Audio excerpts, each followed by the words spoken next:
Andan keyingi ayat ve vassaynal insane bivalidayhi hamalathu ummuhu vahnan ala vahn ve fisaluhu fi amayn an ishkur li ve li validayka ilayyel masir. Andan keyingi iki ayat baldar bul Luqman Hakim'nin sözü emas. Bunu Allah Subhanahu wa taala özü aytdı.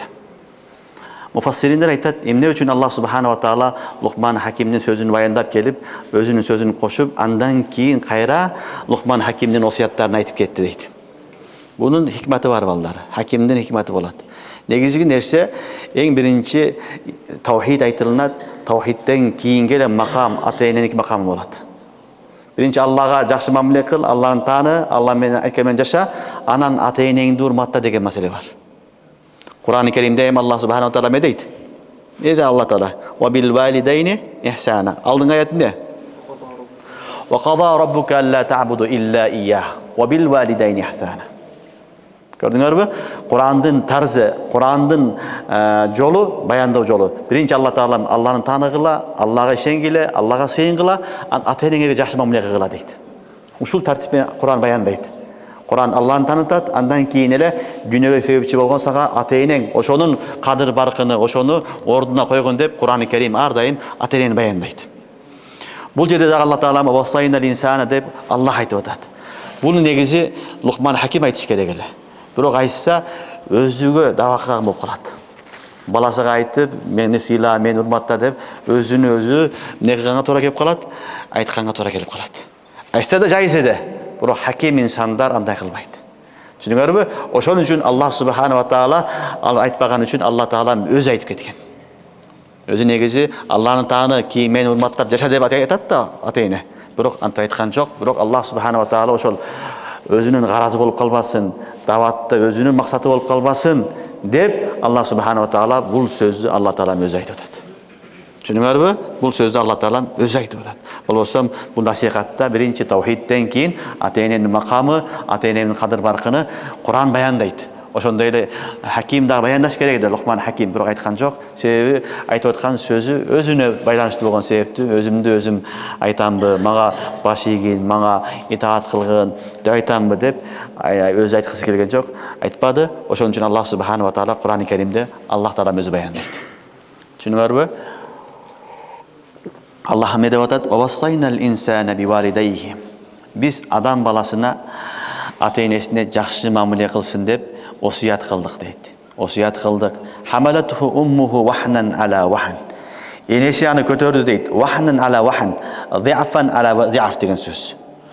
Оор абалда, кыйынчылыктан үстүнө кыйынчылыктарда аны көтөрдү.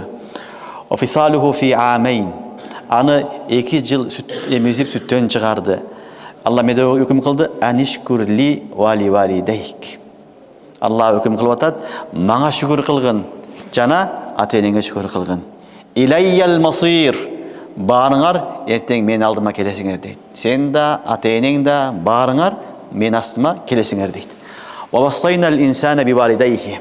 Ата-энени урматтаганга шарият ар дайым ушуга басым жасайт.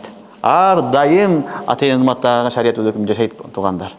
Кандай болбосун ата-энең мусулманбы, кафирбы, фасыкпы, фажирбы, алымбы, такыбабы, муттакийби айырмасы жок. Сен ата-энең болду, сен аны урматташың керек. Ал сенин милдетиң. Вассайнал инсан бивалидейхи. Ата-эне деп атат, атасыга да, энесине дагы жакшы мамиле кылганга Allah Таала буйруп атат. Бирок аяттын аягында хамалатху уммуху деп энесин өтүп кетти. Dünyaya kelişlikке kövrök sebepker, kövrök kıyınçılık körgen ene bolot. Oşon üçün Allah Taala eneni aytıp atat. Hamalathu ummuhu vahnan ala vahn. Enesi anı kıyın avallarda, oğur avallarda tüşüktün üstünde tüşükte anı ne kıldı? Götörüp jürdü kursagında deyt. Wa fisaluhu fi amayn. Andan keyin anı ne kıldı deyt? Kıynalıp, bağıp 2 yıl süt emizip, anı sütten çıkarıp çoğoyttu deyt. Oşon üçün emi mağa jana ata-enеңе şükür kılgın. Вашкур ли, анишкур ли, вали валидейк. Көрдүңөрбү? Мага жана ата-энеңе шүгүр кылгын. Илайел масир, барыңар мага кайтып келесиңер деди. Мына ушул аяттан балдар билинет, эненин хаккы көбүрөөк атага караганда.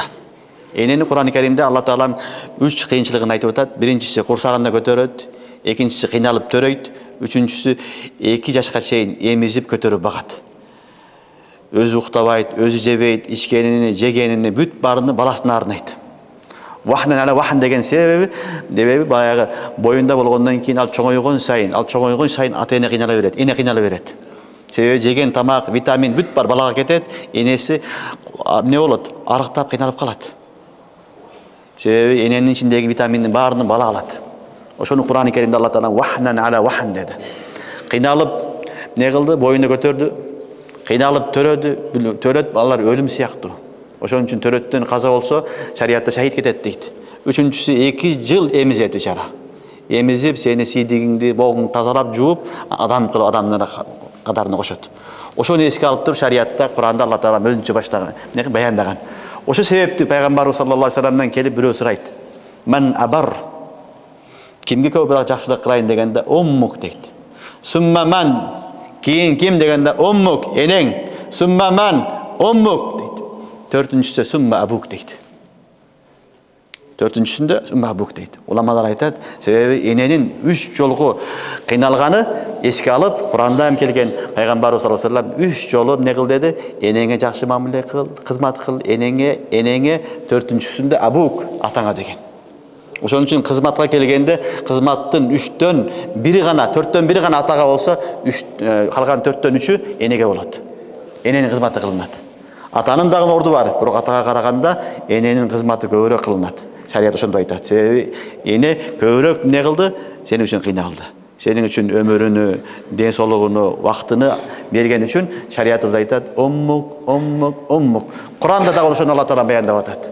Кур'ан менен хадис бири-бириге не кылат? Баяндап турат бири-бирине. Бири-бирине карама-каршы келбейт. Аллахтын сөзү, пайгамбар сөзү ар дайым бири-бириге дал келет. Бул жерде эми карасаңар, биринчи Алла Таала «Вассайнал инсана бивалидайхи» деди. Ата эне деди. Кийин энесини бөлүп чыгарып алып, «Хамалатху уммуху вахнан ала вахн ва фисалуху фи амайн». Анан эмне өкүм кылды Алла Таала? «Анишкурли вали валидайк». Мага шүгүр кыл, ата энеңе шүгүр кыл деди. Ата энең ушул дүйнөгө келген себепкер болду. Аларды урматта, сыйла, аларга жакшы мамиле кыл, аларга кызмат кыл, кызмат кылып ата энеңдин дуасын ал деди.